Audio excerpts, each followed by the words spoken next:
Returning to Canada's trade war with the U.S. now, the Port of Churchill could soon be a very strategic asset. President Trump's trade war is affecting America's ports. Container shipment bookings are down nearly 50% from a year ago. Major drops in cargo at U.S. ports due to tariffs. The port can help Canadians. The Port of Churchill could soon be a very strategic asset. President Trump's trade war is affecting America's ports. Container shipment bookings are down nearly 50% from a year ago. Major drops in cargo at U.S. ports due to tariffs. The port can help Canadian products reach new markets in a fraction of the time. The port has seen a spike in interest with the threat of tariffs looming. The Port of Los Angeles is the busiest in the Western Hemisphere, but now it's preparing for a dramatic slowdown. Breaking news: Donald Trump is demanding control over Canada's most strategic ports. But in a stunning refusal, Prime Minister Mark Carney has slammed the door shut.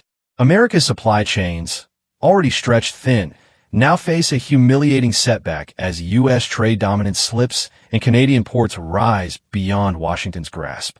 For years, Donald Trump has promised Americans that tariffs and tough trade policies would protect U.S. workers and restore economic strength. From steel and aluminum to lumber and energy, he framed every fight as a battle to defend America's sovereignty. But those same moves have triggered retaliation abroad, with Canada at the center of the storm. Washington imposed sweeping duties on Canadian exports only to face an unexpected pushback. Now, with American industries already buckling under volatile costs, Canada is charting its own course. Carney's government is accelerating massive port investments, openly rejecting Trump's demand for U.S. leverage over Canadian trade. Before we move on, hit that like button and subscribe. It's the best way to support the channel, and you won't want to miss what comes next. Let's dive in. The showdown reached a new level this week when Trump privately pressed Ottawa to give Washington a stronger hand over Canadian port operations, warning that America's economic security was on the line. Instead of yielding, Prime Minister Mark Carney announced plans to expand Montreal's Contra-Carrier terminal and revive the Port of Churchill in northern Manitoba. Projects designed to move Canadian energy, minerals, and manufactured goods directly to Europe and Asia. The announcement followed a whirlwind European tour where Carney signed new agreements with Germany and Latvia, promising Canadian LNG, copper, and critical minerals. Bill C-5 is fast-track infrastructure law will push these projects ahead within weeks. For Washington, the refusal could not have come at a worse time. America's ports are struggling with congestion, shipping delays, and soaring freight costs. Trump's demand for control was meant to ease those bottlenecks by leaning on Canadian capacity. Instead, Canada is doubling down on independence, funneling billions into modern terminals, and turning its back on U.S. leverage. What was once seen as a reliable extension of American supply chains is now being reshaped into a rival gateway for global trade. For American workers, the fallout from the standoff is already visible. Mines in states like Arizona, Nevada, and West Virginia are feeling the chill as global buyers look north instead of south. Copper shipments once bound for U.S. ports are being rerouted through Canada, cutting into contracts that supported thousands of American jobs. Coal, once a pillar of Trump's promise to revitalize U.S. energy, is facing even stiffer headwinds as Canadian ports position themselves to move cleaner liquefied natural gas and critical minerals to overseas markets. Industry groups warn that layoffs could be imminent in places where entire towns rely on mining wages. In Montana, trucking companies that service rare earth sites are bracing for canceled orders. In Kentucky, manufacturers tied to coal shipments are warning of furloughs. What Trump sold as a shield for American workers has in practice become a trigger for economic instability. The ripple effects extend far beyond the mines. Electronics producers already battered by semiconductor shortages in recent years now ease higher input costs as critical minerals are funneled through Canada instead of U.S. ports. Every smartphone assembled, every electric vehicle built depends on access to metals like cobalt, lithium, and rare earths. Canada's refusal to allow U.S. leverage over its ports means those materials will be shipped directly to European and Asian buyers, leaving American companies scrambling. Energy producers, too, are caught in the crossfire. The Port of Churchill, once a sleepy grain export hub, is being refitted to handle liquefied natural gas exports. European utilities, desperate to replace Russian supplies, are signing memoranda of understanding with Canadian firms. Each deal Canada signs abroad represents another market the U.S. cannot control, another slice of global demand slipping through Washington's fingers. Trump's demand for port influence was meant to stop that very shift. Instead, Carney's refusal accelerates it. On the ground in America, the consequences are painful. Steel workers in Pennsylvania, who once cheered Trump's tariffs as a defense against unfair competition, now confront dwindling orders as construction projects stall under higher material costs. Builders are warning that the price of a new home could rise by tens of thousands of dollars if lumber and steel imports remain locked in tariff wars. Farmers already squeezed by retaliatory tariffs on U.S. grain and meat now face rising costs for the machinery and fertilizer they need to keep planting. The humiliation is starkest in U.S. ports themselves. At Bremerhaven in Germany, cars that would normally flow through U.S. terminals are stacking up, waiting for markets to stabilize. At Antwerp, Chinese electric vehicles originally bound for America are being dumped into Europe at cut-rate prices, undercutting U.S. automakers. And in Halifax, Canadian port officials are candid about what is happening. Ships are prioritizing U.S. cargo over Canadian cargo because of capacity constraints, leaving Canada no choice but to build more of its own. For the U.S., that means losing the quiet advantage it once held over Canadian infrastructure. Trump's critics argue that his tariff-first approach is to blame. By imposing sweeping 25% levies on Canadian steel, aluminum, and cars, and layering new duties on minerals and energy, he has forced Canada to choose independence. Carney's port investments are not a simple infrastructure policy. They are a direct response to Washington's attempt at leverage. For the first time in decades, Canada is openly challenging the idea that its ports exist as an extension of American supply lines. American manufacturers are already sounding the alarm. Auto suppliers in Michigan warned that longer lead times for steel and aluminum will shut down production lines if Canadian exports tighten further. Electronics plants in Texas report that their margins are collapsing as the cost of imported components rises. Even the energy sector, once confident that U.S. Gulf ports would remain dominant, now faces competition from Canadian LNG shipments that can reach Europe in half the time. And then there's the political cost. Trump promised American voters that his aggressive tariffs would put America first and force allies to respect U.S. power. Instead, Canada's refusal to cede control has exposed the limits of Washington's leverage. Instead of bending to American pressure, Carney is attracting foreign capital, European contracts, and indigenous participation in projects that explicitly bypass U.S. oversight. For a president who built his brand on Delm, this is more than an economic blow. It is a humiliation. Labor unions are beginning to voice their frustrations as well. In West Coast ports, dock workers fear that Canada's new megaterminals in Vancouver and Montreal will siphon business away from American facilities. The International Longshoremen's Association has warned that job losses could ripple across New York, Seattle, and Los Angeles if shipping lines choose Canadian routes to avoid tariff chaos. Truckers, too, are caught in the crossfire with new U.S. regulations threatening to sideline immigrant drivers at the very moment when cross-border trade demands more capacity. The irony is painful for many in America's heartland. Trump framed his trade wars as a way to protect coal miners, steel workers, and farmers. Yet these are the very groups facing layoffs, contract cancellations, and rising costs. In interviews, business leaders describe the uncertainty as worse than any single tariff. It's the not knowing, said one Midwest shipping executive. You can't build a supply chain when the rules change every day. At the consumer level, Americans are beginning to feel the squeeze. Prices for electronics, cars, and even household appliances are creeping higher as supply lines stretch and materials grow scarce. With back-to-school shopping season looming, retailers warn of empty shelves and frustrated parents.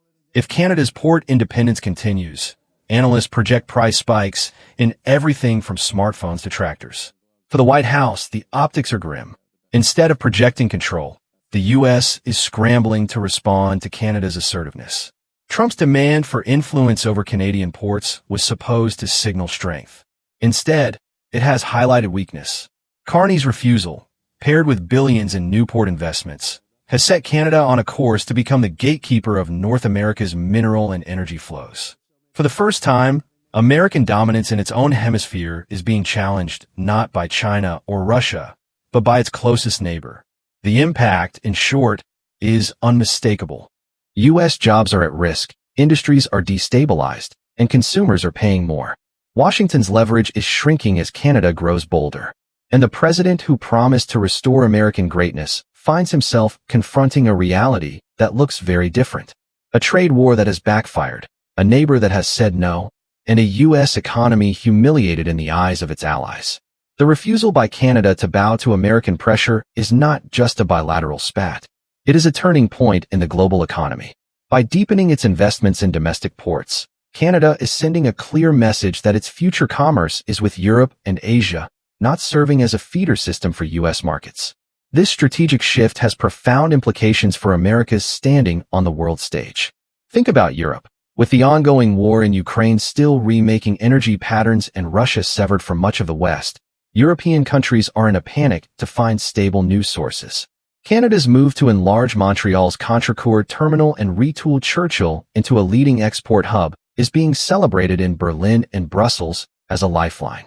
German officials who previously stood shoulder to shoulder with Justin Trudeau and were left listening to him question the economic case for Canadian LNG now greet Prime Minister Mark Carney as a reliable ally set to deliver.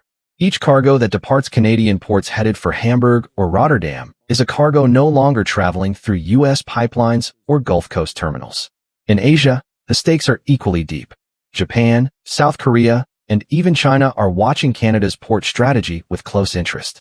For decades, their reliance on U.S. infrastructure had latent vulnerabilities. American tariffs, political gamesmanship, and regulatory uncertainty all introduced layers of risk to long-term agreements. With Canadian capability growing, backed by provincial governments and native investment syndicates, Asia has a potential alternative. Canada's West Coast ports, Vancouver and Prince Rupert, are being ready to take on trade that might otherwise have gone through Los Angeles, Seattle, or Houston. This shift subverts one of Washington's oldest assumptions, that North America's supply chains would forever run through the United States. Trump's insistence on having leverage over Canadian ports was based on that tired thinking. Carney's dismissal, along with billions of dollars worth of new developments, blows it out of the water. Rather than relying on the U.S., Canada is forging its own path, and foreign buyers are queuing up. Financial markets are starting to discount the change. Merchants who previously viewed Canadian ports as secondary now regard them as strategic points in the international matrix. Futures contracts in lumber, copper, and LNG are now more linked to Canadian export capability. The analysts caution that once these ports become fully operational, benchmark prices for most commodities might no longer be determined in Chicago and New York, but in Montreal and Vancouver. A psychological punch as well as an economic one, and a physical manifestation of U.S. pricing and supply chain dominance beginning to crumble. Symbolism is important to America's allies. Europe, Japan, and even Australia have become tired of Washington's capricious tariff regime. They sat idly by while Trump put duties on friends and foes alike, only to backtrack days later. The consequence has been a reluctance to sign multi-year contracts with American suppliers. In contrast, Canada is stepping forward as a stable, rules-based partner. Carney's administration has already signed a bilateral declaration with Germany on key minerals, with others speculated to come. Each is not only about commerce, but about faith. Faith that Ottawa won't use tariffs for guns the way Washington does. That renewed confidence translates into a larger geopolitical shift. America's power for decades was not merely based on military might, but on its capacity to set the terms of trade. The dollar as a reserve currency, Gulf ports as energy centers, and U.S. terminals as global gateways provided Washington with leverage in all of its negotiations. Now one of its closest allies is quietly constructing a rival. By investing $500 billion in infrastructure, which is oriented outward to Europe and Asia, Canada is in effect unfettering its economic fate from Washington's grasp. None of this is being overlooked by America's competitors. Beijing has long aimed to cut into U.S. dominance of world trade. The Belt and Road Initiative was part of that effort. Canada's pivot, while less flashy, is no less significant.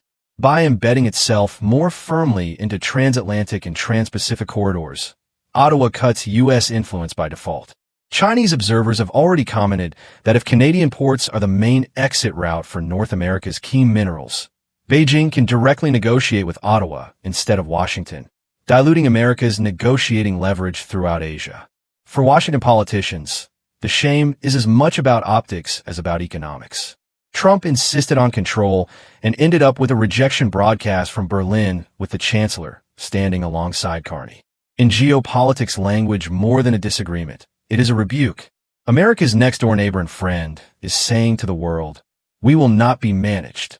Carney stated that in signing mineral deals in Europe, adding to the bite. The ramifications ripple through alliances such as NATO. European politicians, long irritated with Washington's flaky trade attitude, now view Canada as a steadying influence. Energy officials from Poland and Latvia have suggested Canadian deliveries of LNG could increase their energy independence from Russia. And if so, Washington loses one of its strongest diplomatic cards, the threat of U.S. energy as a shield against Moscow. Canada, rather than America, would be the author of that letter of guarantee. This changes North American politics as well. For decades, American leaders expected Canada to be a junior partner whose trade avenues flowed south before crossing the seas. Trump's insistence on control was an extrapolation of that way of thinking. By denying it, Carney is also sending a domestic signal. Canada will not be treated as a branch plan of the American economy. That signal rings with voters who are still upset at years of tariffs on steel, lumber, and aluminum. It is no accident that Carney's announcements of infrastructure were accompanied by invocations of sovereignty and independence. The economic geography of North America is shifting. Tracks once used to haul Canadian port cargo into the Midwest are being realigned for Europe-bound traffic. Grain once sold mostly to American buyers is now sent across the ocean. Churchill, historically a fringe port, is overnight at the hub of Canada's Arctic strategy and Europe's quest for secure supply. Every one of the shipments that bypass Washington customs, every contract inked without Washington's permission erodes the notion of U.S. indispensability. In the business community, the shift is accelerating. Shipping operators are already operating models that prefer Canadian routes, estimating that the predictability of Ottawa's policies trumps the uncertainty of Washington's tariffs. Multinationals that previously inked lengthy supply contracts via Houston or Los Angeles are now seeking to do business in Montreal and Vancouver. The financial stakes are huge. Billions of dollars worth of container traffic, energy imports, and minerals exports are being rerouted. For Canada, the influx is growth. For the U.S., it is lost business and diminishing leverage. The military aspect cannot be excluded. American strategists have long realized that economic power is the basis of military reach. U.S. ports and logistics networks are key to projecting power overseas. If Canadian infrastructure becomes an independent network that serves Europe and Asia, U.S. planners are in a quandary. Accept a reduced role or risk offending an ally by attempting to impose control. Either alternative maintains the aura of dominance Washington enjoyed in the past. For its adversaries, Russia and China, any indication of division in North America is an opportunity to take advantage of. Diplomatically, the denial is already restructuring alliances.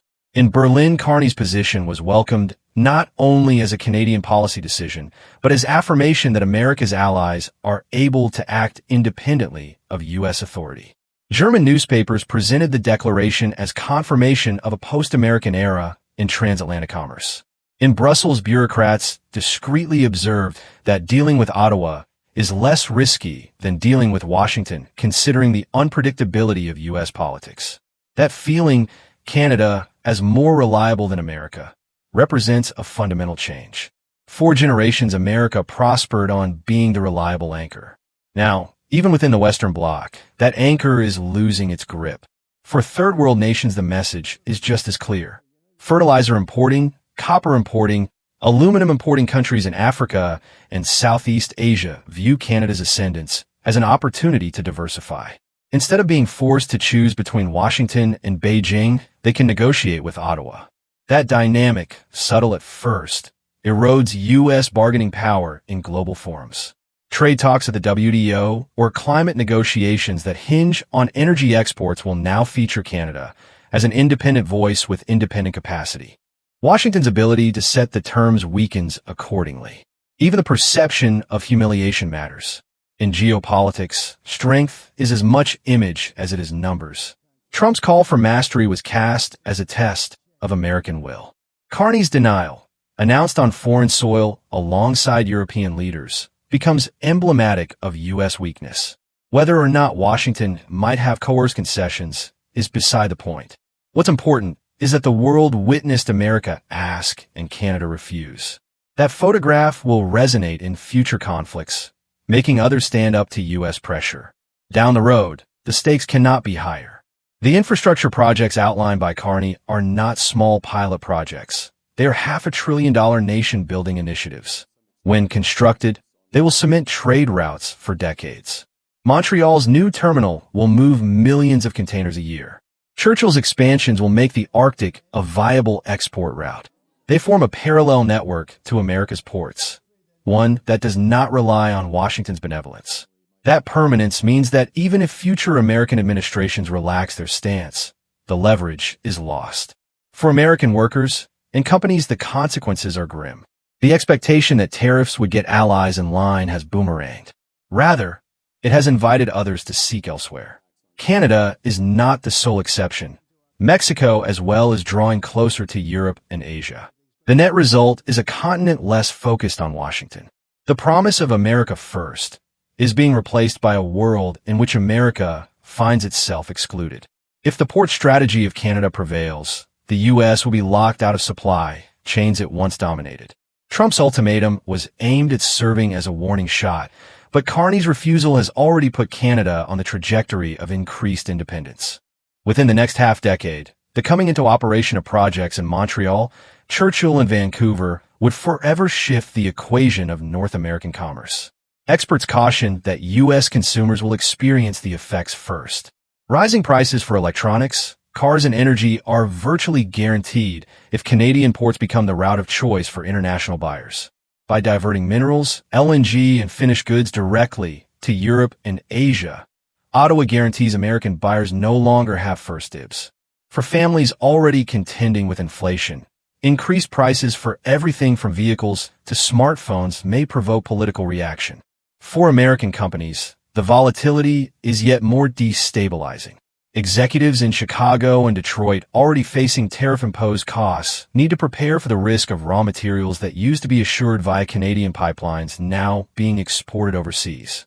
Decisions on investment are being postponed, expansion plans delayed, and long-term contracts renegotiated. The outcome is a chilling effect on American manufacturing. Washington policymakers face limited options. Retaliatory tariffs threaten to escalate the trade war further, harming American farmers and manufacturers who rely on Canadian markets. Diplomatic pressure already has failed, with Carney resisting even under direct ultimata. That leaves America in a terrible quandary: acquiesce to Canada's independence or try to strong-arm an ally at risk of breaking the broader Western coalition. Neither route maintains the image of power Trump wanted to present. Internationally, the repercussions are no less deep. Europe is wagering on Canadian supply as a defense against Russian unpredictability. Asian countries are subtly expressing interest in long-term Canadian deals. If these alliances solidify, America will confront the threat of allies avoiding U.S. supervision altogether. That is a world in which Washington's influence in sanctions, negotiations, and trade disputes is weakened. A world where the United States no longer holds the position of the global commerce center, but one of several competitors. Politically, at home, the stakes are staggering. Trump established his reputation on offering to restore the greatness of America through aggressive trade policies. But the optics of that standoff, America insisting on control and being rebuffed, cut sharply against that narrative. For voters in mining and manufacturing states, the brutal reality of layoffs and increasing costs will not be so easily spun. The gap between Trump's campaign promises and the results on the ground could define the next election cycle in ways few anticipated. For Canada, the picture is quite different. Bill C-5 provides Ottawa with the tools to approve projects more quickly than ever before. Federal and provincial governments unite in their support. Indigenous communities are playing a direct role, and foreign investors are queuing up. Rather than being cornered by tariffs, Canada is employing the pressure as fuel to upgrade its infrastructure and rewire its trade links. What started as a defensive response has been transformed into a daring national strategy. The coming decade will tell us if America will be able to adapt to this new reality. The era of unchallenged U.S. hegemony over North American supply lines is coming to a close. Trump's insistence on control will one day be remembered perhaps not as an exercise in power, but as the moment when Canada took a new path and the world came along. For America, the embarrassment is not fleeting. It is the start of a protracted and unpredictable recalibration of its role in the world economy. Before you leave, don't merely watch history happen. Get ahead of it. Press the like button, subscribe to the channel, and enable notifications so you never miss the news that determines American jobs, family budgets, and the future of international trade. Canada is making its own move, Europe and Asia are cutting agreements, and Washington is scrambling to keep up. The tide is higher every day, and what happens next on both sides will tell us if America is going to be gaining leverage or watching it drift even farther away. Stay informed, stay aware, and tune in. This is just the beginning of the story.